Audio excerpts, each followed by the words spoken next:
धन्यवाद। परम पिता परमेश्वर, धन्यवाद करते हुए आपके समीप आते हैं और आपका धन्यवाद करते हैं। हृदय धन्यवाद से भरा है क्योंकि आपने इतने उपकार किए हैं कि हम उसके बदले में आपको दे तो कुछ नहीं सकते, लेकिन हृदय धन्यवाद से भरा है। और प्रभु, हम जीवन भर आपका धन्यवाद करना चाहते हैं, ताकि प्रभु आपके महान कार्यों के लिए, उन अद्भुत आश्चर्य कर्मों के लिए जो आप हमारे जीवन में करते हैं अनुग्रह के द्वारा, और हम सब विश्वास करने वालों को अपनी महिमा में आगे बढ़ाते हैं, हमारी समस्याओं का समाधान करते हैं, हमें बीमारियों से स्वस्थ करते हैं। और प्रभु, विकट परिस्थितियों में जब ऐसा लगता है कि रास्ते बंद हैं, आप हमारे लिए रास्ता बना देते हैं। हम आपका हृदय से धन्यवाद करते हैं और चाहते प्रभु सिर्फ और सिर्फ आपकी महिमा हम सबके जीवनों से प्रकट हो, सारी महिमा आपको मिले। धन्यवाद के साथ इस प्रार्थना को आपके इकलौते पुत्र प्रभु यीशु मसीह के नाम से मांगते हैं, आमीन। जय मसीह की। हम परमेश्वर का धन्यवाद करते हैं क्योंकि वो अद्भुत, अनुग्रहकारी और बड़े सामर्थ के काम करने वाला परमेश्वर है। हम लोगों ने कल जो अध्ययन किया था, और वो अध्ययन ये था कि हम किस प्रकार परमेश्वर से, उसकी उपस्थिति से, कलीसिया से धीरे धीरे ड्रिफ्ट करते हैं। यानी हमको संसार की तरफ हमारा हृदय, हमारी भावनाएं, हमारा वो बहाव जो है, हमारा झुकाव जो है वो सांसारिक जीवन की ओर होने लगता है और हम परमेश्वर से धीरे धीरे दूरी बनाने लगते हैं। आज हम इसी मुद्दे को और आगे बढ़ के देखेंगे और हम ये देखेंगे कि परमेश्वर हम सबके जीवन में अपनी महिमा को प्रकट करना चाहता है और उन आश्चर्य कर्मों और उन सामर्थ के कामों के द्वारा वो हमारे जीवन से अपनी महिमा को अद्भुत रीति से प्रकट करके अपनी महिमा का कारण बनाता हमारे जीवन को। आज हमारा जो मेन उद्देश्य होगा स्टडी का, जो मेन टॉपिक है वो है prone to wander. Prone to wander का मतलब होता है भटकने की प्रवृत्ति हिंदी में। आपको मालूम है, जीवन तो बाद में भटकता है, पहले मन भटकता है। जब हमारा हृदय और मस्तिष्क भटकौआ होते हैं तो वो व्यक्ति कभी भी उसका माइंड कॉन्सेंट्रेट नहीं करता, केंद्रित नहीं होता है, और बिना केंद्रित हुए वो बहुत सी चीजों को सुनता है और इधर से सुना इधर से चला गया, क्योंकि उसका मन केंद्रित नहीं है। तो वो सुनता तो है लेकिन समझता नहीं है, और इधर से सुनता इधर से निकल जाती है। ये बात कहां से हमको प्राप्त होती है कि मनुष्य का मन भटकने वाला है। आप धार्मिक अध्ययन करेंगे तो आपको ये चीज नहीं मिलेगी।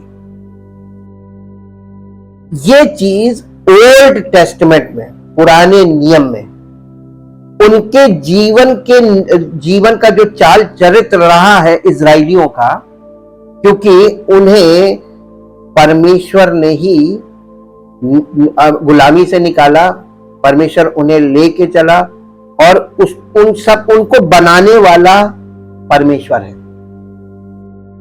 आज आप न्यूज पे युद्ध देखिए जो यहूदी लोग लड़ रहे हैं, एक साथ कई देशों से लड़ रहा है अकेले। इस समय पूरे विश्व में किसी देश के पास ये शक्ति नहीं है कि अकेले कई देशों से लड़ रहे।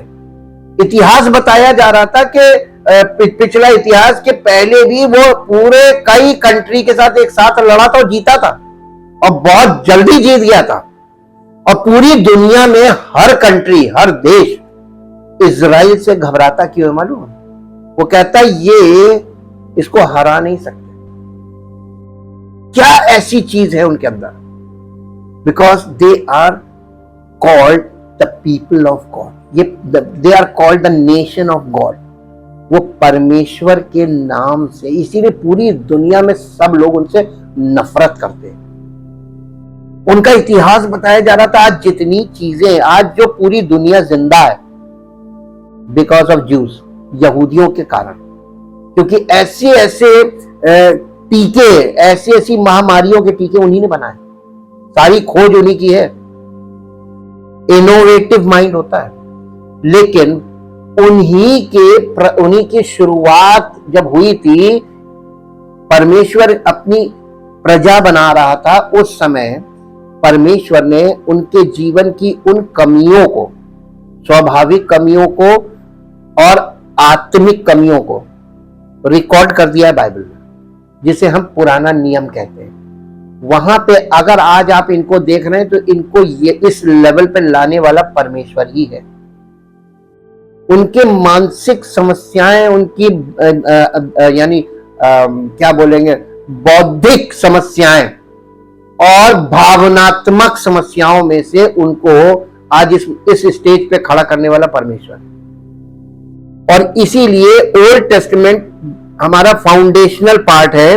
अगर आप वहां से स्टडी नहीं करेंगे तो आपको नए नियम में कुछ भी नहीं मिलेगा, और एक फर्जी की बात आपके दिमाग में काम करती रहेगी। और आप रिलीजियस पॉइंट ऑफ व्यू से अगर आप बाइबल को पढ़ेंगे तो आपको वो बात नहीं मिलेगी जो परमेश्वर देना चाहता है। इज़राइल के विषय में हम जब पुराने नियम में अध्ययन करते हैं तो इज़राइल भटकने वाले मन का वाले लोग थे। इनका मन बहुत जल्दी भटक जाता था, परमेश्वर से भटक जाते थे। कैसे पता चलता है? मेरे साथ न्यायों की पुस्तक निकालिए। न्यायों की पुस्तक पुराने नियम में है, ये व्यवस्था की पुस्तक है। व्यवस्था की पुस्तक यानी 5 किताबें जो हैं उनमें ही आती है, व्यवस्था की 5 पुस्तकों में। और ये पुस्तक बहुत बड़े भेद को खोलती है, जो शायद आप जीवन भर, धार्मिक ज्ञान होना एक अलग चीज है, आत्मिक रूप से परमेश्वर के साथ सही संबंध होना ये बिल्कुल अलग चीज है। बाइबल जो है वो धार्मिक ज्ञान के लिए नहीं है, परमेश्वर के साथ सही संबंध कैसे हो इसके विषय में बात करती है। 2 अध्याय निकालिए, न्यायों की पुस्तक 2 अध्याय, और 2 अध्याय का 11 पद पढ़िए। इसलिए इज़राइली वो करने लगे जो यहोवा की दृष्टि में बुरा है, और बाल नामक देवताओं की उपासना करने लगे। वे अपने पूर्वजों के परमेश्वर यहोवा को, जो उन्हें मिस्र देश से निकाल लाया था, त्याग कर पराये देवताओं अर्थात आसपास के लोगों के देवताओं की उपासना करने लगे और उन्हें दंडवत किया, और यहोवा को रिस दिलाई। का मतलब क्या है? चिढ़ा, यानी आप जब गलत करते हैं और आपका ये मानना है कि हम तो परमेश्वर को मानते हैं, लेकिन आप जाने अनजाने जब कोई गलत व्यवहार करते हैं तो आप परमेश्वर को क्रोध दिलाते हैं। जी, रिस दिलाई। वे यहोवा को त्याग कर बाल देवताओं और अश्तोरेत देवियों की उपासना करने लगे। इसलिए यहोवा का कोप का मतलब होता है विनाशकारी क्रोध, इसी को रॉथ बोलते हैं इंग्लिश में। परमेश्वर का विनाशकारी क्रोध इजराइलियों पर भड़क उठा, और उसने उनको, परमेश्वर जब गुस्से से भर जाता है और अपने ही लोगों को, ये परमेश्वर के बच्चे थे, लेकिन परमेश्वर का पनिशमेंट देखिए क्या है। परमेश्वर जब इन पे गुस्सा हो गया, ये गलत करने लगे, परमेश्वर की सच्चाई को छोड़ के, परमेश्वर के वचन को छोड़ के, उसकी आज्ञाओं का उल्लंघन करके देवी देवताओं की पूजा करने लगे। ये कौन थे? इजराइली लोग। जब इजराइली ऐसा कर सकते हैं तो आज के जो मसीही हैं जो कभी अन्य जाति हुआ करते थे, अगर आज वो अपने आप को मसीही मानते तो उनके अंदर तो ये जड़ें हैं। वो किस घड़ी और कैसे धीरे धीरे कलीसिया से स्लिप करके और धीरे धीरे अपनी आचरण में वापस लौटने लगते हैं। ये मन का भटकना है। और जब वो लोग ऐसा करने लगे, इजरायली लोग, तो परमेश्वर ने क्रोध में किया क्या? सजा देखी आगे। परमेश्वर ने उनको लुटेरों के हाथ में कर दिया जो उन्हें लूटने लगे। कैसे? आज आप जाइए डॉक्टर के पास, कहीं आपको इलाज नहीं मिलेगा, सब लुटेरे बैठे हैं। आप मुकदमा हो गया है, मुकदमेबाजी चल रही है, आप किसी भी वकील के पास जाइए, आपको न्याय नहीं मिलेगा। लुटेरों के हाथ में कर दिया। किससे? परमेश्वर करता था। अपने लोगों को परमेश्वर ऐसी दशा में डाल देता जो जीवन भर तुम खर्च करते रहो, तुम्हें छुटकारा मिलेगा ही नहीं। जी, लुटेरों के वश में कर दिया जो उन्हें लूटने लगे, और उसने उनको चारों ओर के शत्रुओं के अधीन कर दिया, और वे फिर अपने शत्रुओं के सामने ठहर ना सके। जहां कहीं वे बाहर जाते वहां यहोवा का हाथ उनकी बुराई में लगा रहता। जाओ तुम, जैसे यहोवा ने उनसे कहा था, वरन यहोवा ने शपथ भी खाई थी। इस प्रकार वे बड़े संकट में। जब कोई व्यक्ति परमेश्वर की उपस्थिति से, कलीसिया से, परमेश्वर के वचन से, संगति से धीरे से खसकना चाहता है, ये इजरायली करते थे। ये नेचर हर इंसान में है। We are prone to wander. Wander का मतलब भटकना। हम भटकने वाली प्रवृत्ति हमारे स्वभाव में है। कभी यह दावा कोई व्यक्ति नहीं करे, कलीसिया का कोई व्यक्ति यह दावा ना करे कि मैं परमेश्वर को नहीं छोड़ सकता हूं, कलीसिया को छोड़ सकता हूं। कभी ना करना, यह गलत बात है। जो कलीसिया में नहीं है वो परमेश्वर में नहीं है। आप वचन को अंडरस्टैंड नहीं करते, इसलिए आप ऐसी बोली बोल रहे हैं। जिसके पास परमेश्वर के वचन की समझ नहीं है, क्योंकि कलीसिया किसी मनुष्य की बनाई हुई चीज नहीं है। Jesus said I will build my church. कलीसिया है किसकी? अगर आप वचन को ठीक से देखें, उसने कलीसिया को अपने लहू से मोल लिया है, व्यक्ति विशेष को नहीं लिया है। तो कलीसिया मसीह की देह है, जिसके लिए मसीह ने प्राण देकर उस देह को मोल लिया है। ये परचेज किया है यीशु मसीह ने कलीसिया को। आप अगर कलीसिया में है, you are purchased with the body of Christ. If you are not in the church, you are not the part of the body of Christ, you are not involved in Christ. आप मसीह में नहीं हैं। Understand करिए, ये धर्म की शिक्षा नहीं है कि मन में बैठा लिया और अपना जाप कर रहे हैं। ये सत्य मार्ग है, इसमें चलना पड़ेगा, आज्ञाकारी बन के चलना पड़ेगा, तभी ये आपके जीवन में इसका प्रभाव दिखेगा।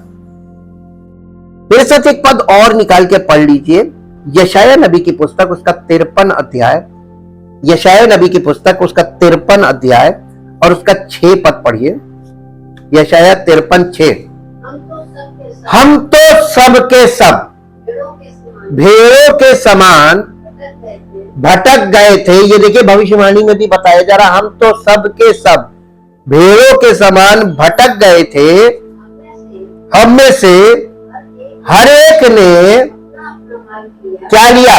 अपना अपना मार्ग, अपनी अपनी भक्ति, अपना अपना ईश्वर, अपने अपने तरीके से अपनी अपनी भक्ति करने लगे। सबने अपना अपना मार्ग बना लिया, और यहोवा ने हम सबों के अधर्म का बोझ। यहां पे पाप की बात नहीं हो रही। अधर्म का मतलब होता है परमेश्वर की भक्ति को छोड़कर सेल्फ राइचियसनेस में अपनी भक्ति, अपनी धार्मिकता में चलने लगना, ये अधर्म है। और सब लोग अपनी अपनी भक्ति और अपनी अपनी धार्मिकता बनाने लगते हैं, यही तो अधर्म है परमेश्वर के अनुसार, परमेश्वर के वचन के अनुसार। अधर्म का मतलब है अनराइचियसनेस, और राइचियसनेस का मतलब होता है राइट रिलेशनशिप विद गॉड। अनराइचियसनेस का मतलब होता है रॉन्ग रिप्रेजेंटेशन ऑफ राइचियसनेस, अधर्म।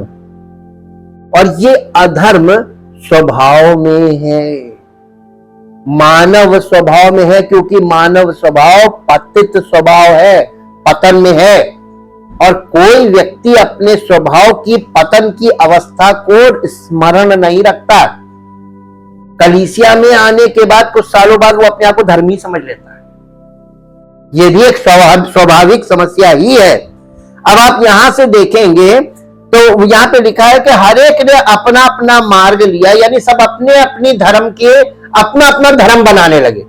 इसीलिए नए नियम में भी इसको रिपीट करके बोला गया। बेटा इसको इंग्लिश में पढ़ दो, यशाया 53 का 6। And all we like sheep have gone astray, we have turned everyone to his own way। कलीसिया में आजकल यही हो रहा है, इसीलिए पहले से भविष्यवाणी की गई है यीशु मसीह की सेकंड कमिंग से पहले और कलीसियाई युग के खत्म होने के बाद बीच में एक ऐसा समय आ जाएगा जो अब है, जिसमें लोग कलीसियाओं से निकलने लगेंगे।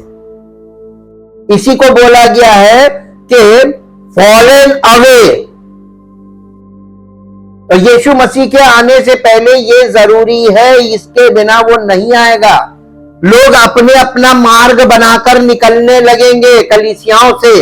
वचन कहां मिला? कलीसिया में। समझ कहां मिली? कलीसिया में। उद्धार कहां मिला? कलीसिया में। प्रभु का अनुग्रह, पिता का प्रेम, पवित्र आत्मा की उपस्थिति कहां मिली? कलीसिया में। लेकिन यहां पर कुछ समय बाद धीरे धीरे, क्योंकि जब पवित्र आत्मा उनके हृदय के अंदर जो जड़ें बैठी हुई पेगन रूट्स, जब उस पे काम करना शुरू करेगा तब लोग भागना शुरू करेंगे हृदय की गहराइयों में, क्योंकि वो सरेंडर नहीं करेंगे और तमाम बहानों से वो निकलेंगे, अपना अपना मार्ग बनाएंगे। इसी बात को बता रहा है कि सबने everyone to his own way, and the Lord has made to light upon him the guilt and iniquity of us। और यानी हम सब के अधर्म का बोझ उसी पे डाल देगा, और डाल दिया गया। अब इसी के साथ साथ एक पद और पढ़े जो आपको मिलेगा, यर्मिया उसका 50 अध्याय, the book of Jeremiah chapter 50, यर्मिया 50 अध्याय उसका 6 पद पढ़िए। 6 पद यहां इस प्रकार से लिखा हुआ है, मेरी प्रजा खोई हुई भेड़े हैं, उनके चरवाहों ने किसने भटकाया है? आज मसीह में जो परमेश्वर की भेड़ें कहलाती हैं, मसीही विश्वासी परमेश्वर की भेड़ें हैं, इन्हें किसने भटका दिया? परमेश्वर का वचन बता रहा है, उन्हें चरवाहों ने भटका दिया है, और पहाड़ों पर यानी हाई प्लेसेस यानी धार्मिक स्थानों में भटका दिया। जी, वे पहाड़ और पहाड़ी घूमते घूमते अपने बैठने के स्थान को, श्राइन, इधर जा रहे हैं, उधर जा रहे हैं, इधर जा रहे हैं, उधर जा रहे हैं, धार्मिक स्थानों के ऊपर तीर्थ यात्राएं कर रहे हैं। परमेश्वर भटक गई है, ये परमेश्वर की भेड़ें भटक रही है, इधर उधर तीर्थों पे जा रही हैं। मन ये वो नहीं भटक रहे हैं, ये वो लोग हैं जिनका मन परमेश्वर से भटकने लगता है, वो ऐसा करने लगता है। कहने को वो कुछ भी कहेगा। हम तो घूमने गए थे, घूमने के लिए आप टूरिस्ट प्लेसेस पे भी जा सकते थे। जब किसी का मन भटकता है तो उसका मन उसको उन जगहों पे ले जा रहा है जहां पे उसको लगता है कि यहां ईश्वर मिलना चाहिए। जी, अब इसी के से देखिए, दो पद आपको बिल्कुल मिलते जुलते हैं। ये सीरीज है, इसी से मिलता जुलता एक पद नए नियम में पढ़िए। पहला पत्रस उसका 2 अध्याय और उसका 24 और 25 पद। पहला पत्रस 2 अध्याय 24 और 25 पद। जी, पहला पत्रस 2 अध्याय 24-25 पद।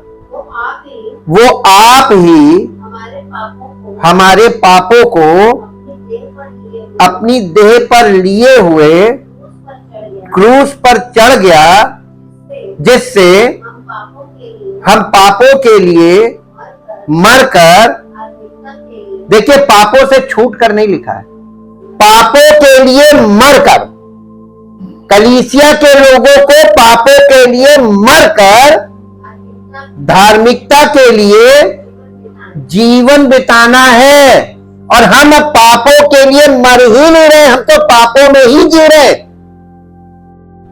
और हमारे पास जो आज कलीसिया के लोगों के पास जो धार्मिकता है, वो धार्मिकता रिलीजियसिटी है, धर्म है, धर्म की बातें करते हैं। ये करना, ये ऐसे करना चाहिए, ऐसे करना चाहिए। पेगन रूट्स है ना, वो पेगन रूट्स के स्वभाव में ही हम इन चीजों को उस नजरिए से देखते हैं।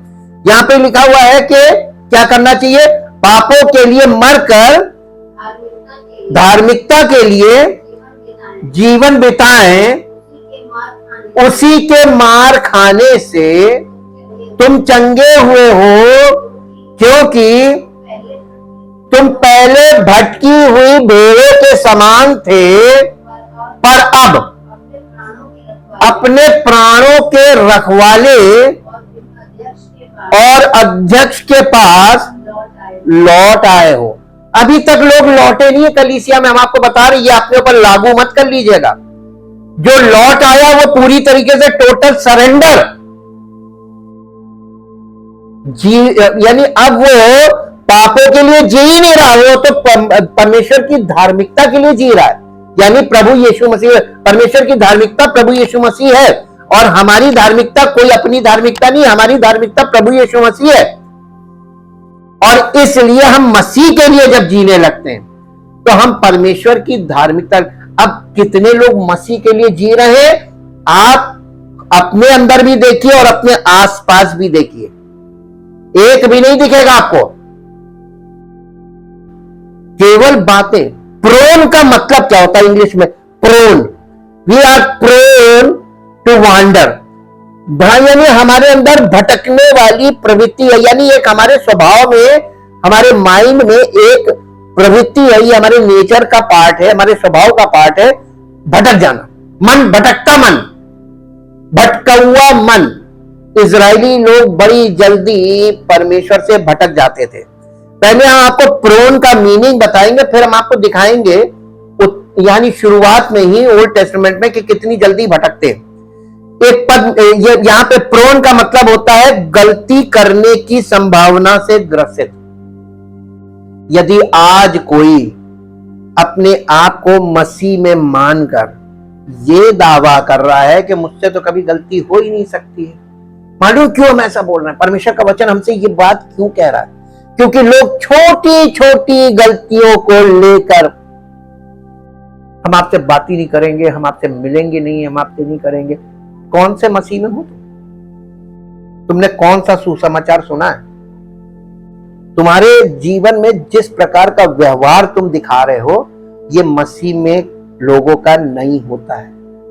बहुत से लोग नाराजगी के साथ आ भी जाते हैं, लेकिन उनका पहले जैसा प्रेम अब नहीं है, वो लगाव होता है। आप जब रिलेशनशिप में होते हैं, पारिवारिक जीवन में होते हैं, आपको बड़ी जल्दी पता चल जाता है कि कौन सा बच्चा अब मुझसे पहले जैसा संबंध या लगाव नहीं रखता। व्यवहार से भावना बिल्कुल स्पष्ट हो जाती है। होती है कि नहीं होती है? जैसे ही कोई दिल से दिल मिलता है तो पता चल जाता है, और दिल से दिल डिटैच होता है तो भी पता चल जाता है, वो लगाव खत्म हो जाता है। और वैसी स्थिति में भी लोग कलीसिया में अगर आ रहे हैं, आपने कौन से मसीह पर भरोसा किया है, कौन से मसीह का कौन सा सुसमाचार सुना, कौन सी आत्मा की आप बात कर रहे हैं? ये मान लेना कि हमें पवित्र आत्मा मिल गया, कितना भयानक है। जब आप भटकने वाली प्रवृत्ति आपके अंदर है तो आप तो भटक गए। और भटके हुए लोग जब कलीसिया में आते हैं, उनके व्यवहार से पता चल जाता है ये भटक गई, ये भेड़ वो है जो भटक गई। इसीलिए ये भटकने की प्रवृत्ति यानी गलती करने की संभावना से ग्रसित या किसी भी संक्रमण से ग्रसित होने की संभावना, यानी अगर इन्फेक्शन फैल रहा है, आप जो है आपको बहुत जल्दी जल्दी जुकाम हो जाता है, you are prone to cold, आप सर्दी से ग्रसित होने के दशा में हैं, आप बहुत जल्दी बीमारियों को कैच कर लेते हैं। एक तरीके से कहा जाए आपकी इम्यून पावर बहुत कम है, जरा सा आप उस माहौल में जाते हैं आप तुरंत कैच कर लेते हैं। ऐसे ही आपके स्वभाव में अगर ये कमी है तो जरा सा आप यानी परमेश्वर के विरोधी लोगों से मिलते हैं तो उनकी बातों का प्रभाव आप उससे ग्रसित हो जाते हैं, और आप के अंदर वो भावनाएं तुरंत नेगेटिव इमोशंस काम करने लगते हैं। ऐसा होता है कि नहीं होता है? ये वास्तविक चीज है। और ऐसे लोग कलीसिया में उन्नति नहीं पाते, बल्कि ये कलीसिया में अपने आप को कि हम बहुत उन्नति में जा रहे हैं ये प्रकट करना चाहते हैं। सेल्फ प्रमोशन होता है। मेरे साथ निर्गमन की पुस्तक में चलिए, मैं आपको वहां पे दिखाता हूं कि यहां पे हम लोग जो देख रहे हैं, स्टडी कर रहे हैं, ये परमेश्वर के पुराने नियम का पूरा निचोड़ है, जिसको हम लोग एक लाइन में पढ़ते हैं, लेकिन इसको अध्ययन में जब जाते हैं तो यहां दिखाई देता है कि लोग कैसी कर रहे थे। 32 अध्याय का पहले पद से पढ़े, 32 अध्याय पहले पद से पढ़िए। जब लोगों ने देखा कि मूसा को पर्वत से उतरने में विलंब हो रहा है, तब वो हारून के पास इकट्ठे होकर कहने लगे, अब हमारे लिए देवता बना जो हमारे आगे आगे चले, क्योंकि उस पुरुष मूसा को जो हमें मिस्र देश से निकाल ले आया है, हम नहीं जानते कि क्या हुआ। हारून ने उनसे कहा, तुम्हारी स्त्रियों और बेटे बेटियों के कानों में सोने की जो बालियां हैं उन्हें उतारो और मेरे पास ले आओ। गोल्ड ऑफरिंग ले ली, जेवरों की जी। तब सब लोगों ने उनके कानों से सोने की बालियों को उतारा और हारून के पास ले आए। हारून ने उन्हें उनके हाथ से लिया और एक बछड़ा ढाल कर बनाया और टांकी से गढ़ा। तब लोग कहने लगे, हे इज़राइल, तेरा ईश्वर जो तुझे मिस्र देश से छुड़ा लाया है वो यही है। ये देख के हारून ने उसके आगे एक वेदी बनवाई और ये प्रचार किया, कल यहोवा के लिए पर्व होगा। और दूसरे दिन लोगों ने भोर को उठकर होम बलि चढ़ाए और मेल बलि ले आए, फिर बैठकर खाया पिया और उठकर खेलने लगे। खेलने लगे का मतलब समझते हैं? खेलने लगे। इंग्लिश में पढ़ दो बेटा, इंग्लिश में पढ़ो तब पता चलेगा। And they rose up early the next day and offered burnt offerings and brought peace offerings, and the people sat down to eat and drink and rose up to play. इसका मतलब आप नहीं समझ रहे, ये हिब्रू भाषा का लिखा हुआ। क्या खेलने लगे? आपने धार्मिक स्थलों में लोगों को खेलते देखा? कभी नहीं देखा। जब वो जुनून में झूमने नाचने लगते हैं एकदम मस्त होके, ये क्या है? ये उनका मन मगन हो रहा है। परमेश्वर की उपस्थिति में ऐसा नहीं होता है। जहां परमेश्वर की उपस्थिति नहीं है वहीं पे ये सब क्रियाएं होती है। कलीसियाओं में आपने, आज की कलीसियाओं में आपको ये देखने को मिलेगा, लोग धुन में झूम रहे हैं, नाच रहे हैं। ये क्या है? कोई अगर आप ये कहे कि जैसे दाऊद आत्मा में नाचता था हम भी नाचेंगे, आज आप अपने आप को दाऊद से कंपेयर कैसे कर रहे हैं? दाऊद परमेश्वर के मन के अनुसार व्यक्ति था। दाऊद ने राजा होने के बाद भी अपने पाप के लिए, जैसे ही उसको पता चला कि मैंने ये पाप किया है, और उसको उस भविष्यवक्ता ने कहा कि तू ही वो व्यक्ति है जिसने ये पाप किया है, उसने अपने इस बात को तुरंत एक्सेप्ट किया और दंडवत होकर और इस बात के लिए याचना करने लगा, प्रभु मुझे क्षमा कर दे, मैं पापी हूं, मैंने पाप किया है। आज लोग, कलीसिया के लोग अपने आप को दाऊद से बड़ी जल्दी कनेक्ट कर लेते हैं केवल डांसिंग को लेकर। दाऊद के नाचने का उद्देश्य और आज के लोगों के नाचने के उद्देश्य में भी अंतर है। दाऊद परमेश्वर की उपस्थिति को, यानी वाचा का संदूक को लेकर आ रहा था, तब नाचा था। आज लोग किस बात के लिए नाच रहे हैं कलीसियाओं में? यदि आप कंपेयर करते हैं तो आप उस व्यक्तित्व को भी अपने अंदर देखिए कि वो व्यक्तित्व नहीं है, तो आप उससे कैसे अपने आप को कनेक्ट कर सकते हैं? ये वही भटका हुआ मन है जिनको जो बता दिया जा रहा, जो सिखा दिया जा रहा, वो मानने लग रहे। और झूठी मसीहत, मसीह में जो सच्चे लोग हैं वो नहीं दिख रहे हैं। ये जो लोग अपने आप को मसीही कह रहे हैं ये सच्चे नहीं है। ये खेलने कूदने लगे। आगे पढ़िए फिर क्या हुआ। तब यहोवा ने मूसा से कहा। मूसा कहां था? परमेश्वर की उपस्थिति में गया था, 10 आज्ञाएं लेने गया था जो परमेश्वर ने अपनी उंगली से पत्थर पे लिखी थी।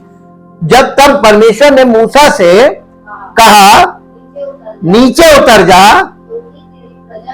क्योंकि तेरी प्रजा के लोग जिन्हें तू मिस्र देश से निकाल ले आया है वे बिगड़ गए, और जिस मार्ग पर चलने की आज्ञा मैंने उनको दी थी, यानी परमेश्वर कह रहा मैंने उनको दी थी, उसको झटपट छोड़कर उन्होंने एक बछड़ा ढालकर बना लिया है और फिर उसको दंडवत किया और उसके लिए बलिदान भी चढ़ाया है। और ये कहा है, हे इस्राएलियों, तुम्हारा ईश्वर जो तुम्हें मिस्र देश से छुड़ा ले आया है वो यही है। फिर यहोवा ने मूसा से कहा, मैंने इन लोगों को देखा है और सुन, वे हटीले का मतलब क्या होता है? जिद्दी हैं। जो मन में उनके आएगा करेंगे वही, आप चाहे कितना भी सिखा लो। आप मार मार के सिखा नहीं सकते, आप प्यार से ही तो सिखाएंगे। आप प्यार दिखाते रहो, वो आप अपनी ढिठाई दिखाते रहेंगे। Prone to wander. जी, अब मुझे मत रोक, मेरा कोप उन पर भड़क उठा है जिससे मैं उन्हें भस्म करूं, परंतु तुझसे एक बड़ी जाति बनाऊंगा। हाँ, ये देखिए यहाँ पे परमेश्वर खिसिया गया था उनसे बहुत बुरी तरीके से। मूसा ने परमेश्वर के क्रोध को शांत किया। अरे प्रभु, तू ही तो निकाल के लाया है, तेरी वंश है, तेरा संतान है, प्रभु दया कर, अनुग्रह कर। आज अब आप देखिए, आपने पुराने नियम में इस बात को देखा, इजरायलियों ने यही किया था। परमेश्वर क्यों इनको, परमेश्वर ने कभी भी किसी भी इजरायली पर, उसकी किसी भी क्रिया पर, उसके किसी भी भावना पर कभी भी मन नहीं लगाया और विश्वास नहीं किया। किसने? परमेश्वर ने। लोग धोखा खा सकते हैं, परमेश्वर कभी धोखा नहीं खा सकता। परमेश्वर की धार्मिकता को समझने के लिए आपको यही समझना पड़ेगा कि हम अपने आप को धोखा दे सकते हैं, परमेश्वर को नहीं। ऐसे ही हरकत क्या कलीसिया में लोग नहीं कर रहे हैं? मेरे साथ निकालिए गलातियों की पत्री, नए नियम में आ जाइए। पौलुस भी, जैसे नए नियम का पौलुस मूसा है। हाँ, मूसा, नए नियम का मूसा कौन है? पौलुस। पुराने नियम का पौलुस कौन है? मूसा। नए नियम का मूसा कौन है? पौलुस। ये अलट पलट करके आप इसको समझ के तब आगे वचन में जाइए, तब आपको पता चलेगा। नए नियम का मूसा भी कुछ इसी प्रकार से कह रहा है। तो गलातियों की पत्री 3 अध्याय और उसका पहले पद से पढ़िए। हे निर्बुद्धि गलातियों, किसने तुम्हें मोह लिया है? तुम्हारी तो मानो आंखों के सामने यीशु मसीह क्रूस पर दिखाया गया। मैं तुमसे केवल ये जानना चाहता हूं कि तुमने पवित्र आत्मा को क्या व्यवस्था के कामों से या विश्वास के समाचार से पाया है? क्या तुम ऐसे निर्बुद्धि हो कि आत्मा की रीति पर आरंभ करके अब शरीर की रीति पर अंत करोगे? क्या तुमने इतना दुख व्यर्थ ही सहा? देखिए, ये प्रोन टू वंडर, ये प्रवृत्ति से जो हमारे पतन की अवस्था में, हमारे स्वभाव में पाई जाती है, मन का भटकना। आप कलीसिया में वचन सुनते सुनते भी आपका मन भटक रहा है। और जो व्यक्ति परमेश्वर के प्रति जो प्रेम उसका शुरुआत में रहता है, जो लगाव रहता है, जब वो खत्म हो जाता है या घट जाता है, तो वो कलीसिया में शरीर तो उसका उपस्थित रहता है, लेकिन उसका मन भटकता रहता है। वो कहीं ना कहीं कुछ ना कुछ अपना, उसके मन में कुछ चल रहा है, उसके दिमाग में कुछ चल रहा है। आजकल तो लोगों के हाथ में फोन रहता है, तो वो फोन में ही बिजी रहते हैं। आप बैठे बैठे, परमेश्वर की उपस्थिति में बैठे बैठे आपकी ये प्रवृत्ति, क्या आप सोचते हैं परमेश्वर इन सब चीजों को नहीं जानता? दाऊद ने परमेश्वर के स्वभाव के बारे में कहा कि तू दूर ही से विचारों को परख लेता है और तू मेरे मन के अंदर क्या चल रहा है फटाफट तुझे मालूम रहता है, मेरा चाल चलन तेरे सामने प्रकट है। ऐसे परमेश्वर के सामने भी लोग अपनी, यानी इस स्वभाव के, अपनी इस प्रवृत्ति को नहीं समझ पा रहे कि हम कर क्या रहे हैं। आप परमेश्वर की उपस्थिति में आकर भी अपने जीवन से खिलवाड़ कर रहे हैं। एक यही बात परमेश्वर ने इसीलिए पुराने नियम में भविष्यवक्ताओं की पुस्तक में, यिर्मयाह नबी की पुस्तक उसके 31 अध्याय के 33 पद में परमेश्वर ने अपनी यानी कार्य में एक बदलाव किया। जो नए नियम में उसको करना था, नई वाचा के लिए उसने एक विधि बनाई और उस विधि के बारे में उसने इजराइलियों को बताया। यिर्मयाह नबी की पुस्तक उसका 31 अध्याय उसका 33 पद, 31 अध्याय का 33। परंतु जो वाचा मैं उन दिनों के बाद इजराइल के घराने से बांधूंगा, वो ये है कि मैं अपनी व्यवस्था उनके मन में समवाऊंगा और उसे उनके हृदय पर लिखूंगा, तब मैं उनका परमेश्वर होऊंगा और वो मेरी प्रजा ठहरेंगे। यहोवा की यह वाणी है। अब आपको एक बात बताते हैं। अब आप कहेंगे कि हम तो अन्य जाति से हैं, हम तो मसीही हैं, हम तो यहूदी नहीं हैं, हम तो इजरायली नहीं हैं। आपको मालूम है, यहां पर भी आपको एक बात, ये बेसिक है, ये समझना है कि फिजिकल इजराइल जो आज तक है जमीन पे, हम लोग स्पिरिचुअल इजराइल हैं, आत्मिक यहूदी या आत्मिक इजराइल। कलीसिया के लोग आत्मिक इजराइल हैं, और जो शारीरिक इजराइल है, जो बात शारीरिक इजराइल के लिए बोली जा गई है, वो आत्मिक इजराइल में परमेश्वर पूरी करके दिखाना मांगता है। किसको? शारीरिक इजराइलियों को। कलीसिया को शिक्षा का किसको दिखा के दे रहा है? शारीरिक इजराइलियों को। और शारीरिक इजराइलियों को वो कुछ दिखाना मांगता है, नई सृष्टि बना के आत्मिक इजराइल को।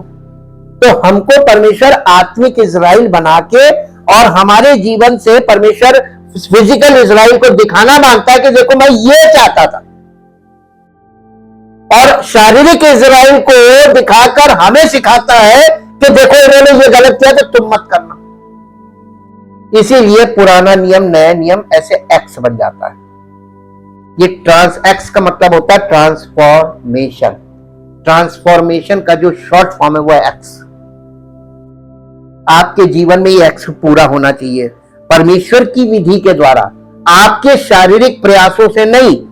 अब इसीलिए उसने यहेज के 36 अध्याय के 26 पद में ये बात बोली थी कि मैं उनके अंदर से पत्थर का हृदय निकालकर उन्हें मांस का हृदय दूंगा।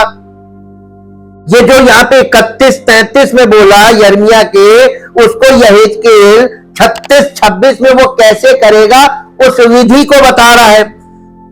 और इसी को रोमियो की पत्री 8 अध्याय के 13 पद में पढ़िए।